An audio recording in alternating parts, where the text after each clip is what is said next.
Hi everyone! Today I'm going to be working with these molds which were kindly sent to me by Boowan Nicole, and if you watched my video where I used their Boowanite, I mentioned the idea to try using their molds with epoxy resin, so here we are. This is going to be interesting because these molds won't be giving us a shiny finish like a regular resin mold would. Regular resin molds are made to be shiny, and also I find that they're made with a stiffer silicone, but these molds have a matte finish that you can see. The mold isn't shiny and they're made from a much squishier, softer silicone. And that's because these molds are actually designed for eco resin. So with all that being said, let's get started. I'm actually going to be using deep pore resin for these pieces today because these molds do have a bit of detail, which potentially means more spots where air bubbles can get stuck, especially the seashell mold here. I'm going to start by mixing 12 ounces of part A and 6 ounces of part B for a total of 18 ounces of resin. I don't know how much resin these molds will take. This is my first time pouring resin into these molds, so I'm just going to wing it and hope I have enough resin to fill these molds. If you've never worked with deep pour resin, it's usually a 2-to-1 ratio resin. That's why I'm doing 12 ounces of part A and only 6 ounces of part B. And the viscosity is thinner. It's more watery than regular 1-to-1 epoxy resin. I normally use deep pour resin when I use molds with a bit of detail or when I need to pour a thick piece of resin. The downside though is that deep pour resin does take a lot longer to cure, so I'll only be able to demold my pieces in about 48 hours, if not longer. Now that my resin is mixed, I'm going to mix it with these to see what these look like matte. I have here interference powders. I'm only going to use one of them, and I have pigment paste, and I'm also going to add glitter. I'm really curious to see if the matte finish will hide the effects of the holographic glitter and the interference powder. So up first, I'm going to be filling the oval tray mold, and for this resin, I'm going to keep it clear, but I'm going to add a little bit of this transparent holographic glitter. This is my first time working with these molds with epoxy resin, but it's not my first time having matte finished resin pieces. If you use regular shiny resin molds enough times, the molds do eventually lose their shine and become dull, which ends up making matte resin pieces. It's happened to me loads of times, and in many cases, a quick top coat does bring the piece back to life. But for these pieces I'm making today, I'm purposefully going to keep them matte. Let me know in the comments if you've ever purposefully made matte resin pieces. Up next, I'm going to mix resin for this mold, and I just realized I haven't yet told you what this mold is. It's really cute. It's a little bowl shaped like a cracked egg. This mold would have been perfect a few weeks ago for an Easter themed project. And since this mold is an egg, I'm going to be making this resin white. I did add a little more glitter to this resin, but for this one, the point is just to see how pigment paste looks matte. Going back to what I was saying, it is a little weird thinking that at the end of this, I won't be top coating or doming these pieces for a glossy finish. One of the things that drew me into resin crafts was how shiny resin looks once it's cured, so this one is throwing me off a little. Let me know in the comments what drew you into resin crafts. But it's going to be funny because the tops are going to look matte, but the bottoms that I won't be seeing are going to look shiny.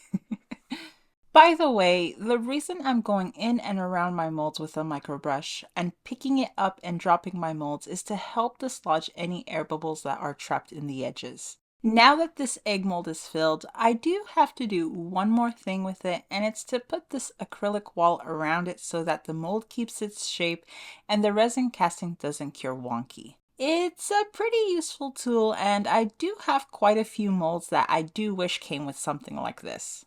And lastly, for the seashell mold, I'm going to mix my resin with interference powder. I'm going to use the gold one, and if you've never used or heard about this type of powder before, I find it's very similar to chameleon powders where when you move it, you get a color shift.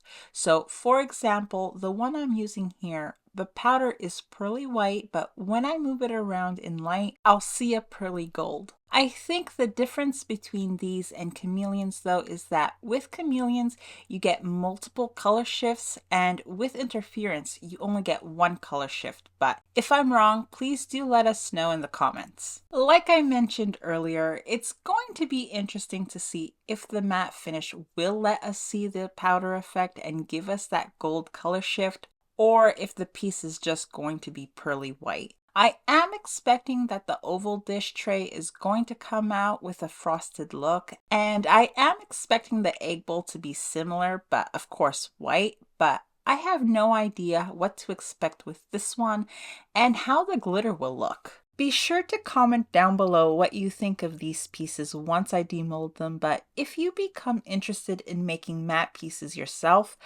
I think the cheapest way to do it would be to cast your resin piece in a normal mold and then just sand it with a very high grit sandpaper.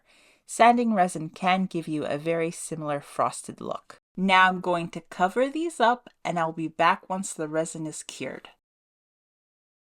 Okay everyone, these pieces are finally cured. It ended up actually taking 3 days for the resin to fully set because it's finally hot here in Canada and we've had our air conditioning on, which means that my resin does take a little longer to cure. Now, I just want to mention I am doing a voiceover after the fact that I've already demolded these, and as for my first thoughts, I have one piece that I love, one piece that I'm neutral about, and one piece that is meh. For the piece I'm meh about, it's this oval tray. It came out as I expected it to. I do really like the frosted look, but the thing I'm meh about is the blotchiness. The camera didn't fully pick it up, but the frosted look isn't fully consistent, especially if I tilt it, I can really see it. Up next, we have the piece that I said I'm neutral about, but I think I actually like it. I think it's growing on me because I'm really liking the frosted white and it works really well with what the piece is. I can't really see the glitter in this one, but I could see the glitter flakes themselves in the oval tray, but the holographic effect was lost. I am planning to take these pieces outside to see what they look like in the sunlight in case there's a difference. I'll be sure to add the footage at the end. And finally, the piece that I love, the seashell tray. This is the piece that I added the gold interference powder, and although a bit of the effect from the powder is muted, I think it just looks so pretty. You still get that slight color shift from the pearl white to the gold, and again, I think it looks really good and the effect goes hand in hand with what the piece actually is. Before I take these pieces outside, there is one final thing I want to do to the seashell tray, and it's I want to go around the edge of it with a gold marker.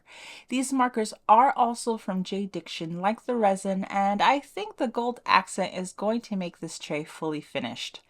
At least I hope so. This could just be me trying to do a little more with this tray since I'm not top coating. Let me know in the comments what you all think, and let me know if you are liking the look of matte resin. Now let's take these pieces outside to see if any of the effects come through better. Okay, so unfortunately, bringing these pieces outside hasn't really done much. The seashell piece is the one where the extra light has made it easier to see that lovely gold shimmery shift. It's really pretty. But as for the other two pieces, they look pretty much the same except for the oval tray where you can see a bit of blotchiness that came from the mold, but again, these molds aren't made specifically for epoxy. These pieces have been really fun to make, and I'd love to know which piece is your favorite. I hope you enjoyed this video and that you've learned something. If you did, then please smash that like button. And if you'd like to see other resin crafting videos I've done, then be sure to check out one of the ones popping on screen. Thanks so much for watching. Bye!